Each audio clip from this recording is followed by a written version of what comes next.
नमस्कार, सत्यदर्शन न्यूज मध्ये आपले स्वागत आहे। मी पायल शहा। एक नजर टाकूया आजच्या ठळक घडामोडीवर। महात्मा बसवेश्वरांनी केली स्त्री स्वातंत्र्याची सुरुवात। प्राध्यापक अपेक्षा चाकोते। 12व्या शतकात महात्मा बसवेश्वरांनी 770 शरणांना घेऊन अनुभव मंडपाची स्थापना केली। त्या 770 शरणांमध्ये 700 पुरुष होते तर 70 स्त्री शरणी होत्या।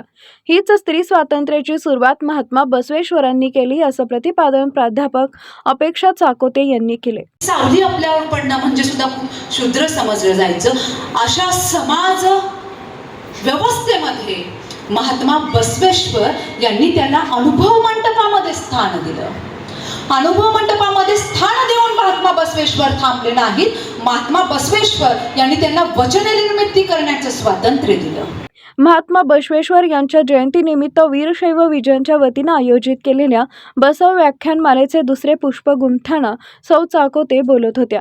या प्रसंगी पोलीस उपायुक्त डॉक्टर अश्विनी पाटील, स्थायी समिती सभापती रंजिता चाकोते, जनता सहकारी बँकेच्या संचालिका चंद्रिका चव्हाण, वीरशैव लिंगायत प्रतिष्ठानच्या अध्यक्षा सुचित्रा थळंगे, वीरशैव विजन महिला आघाडीच्या उपाध्यक्षा आशा पाटील व सचिवा माधुरी बिराजदार उपस्थित होते। यावेळी प्राध्यापक डॉक्टर भीमाशंकर बिराजदार, प्राध्यापक डॉक्टर चंद्रकांत चव्हाण, प्राध्यापक डॉक्टर संजय नीला, वीरेंद्र हिंगमिरे, बाबा बाबरे, उत्सव समिती अध्यक्ष विजयकुमार बिराजदार, आनंद दुलंगे, संजय साखरे, सोमेश्वर याबाजी, नागेश बडदाण, राजेश नीला, मनोज पाटील, योगेश कापसे, रेश्मा निडगुंदी आदी उपस्थित होते।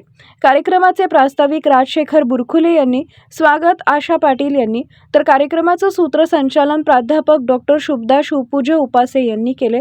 आभार प्रदर्शन साक्षी हौदे यांनी केले।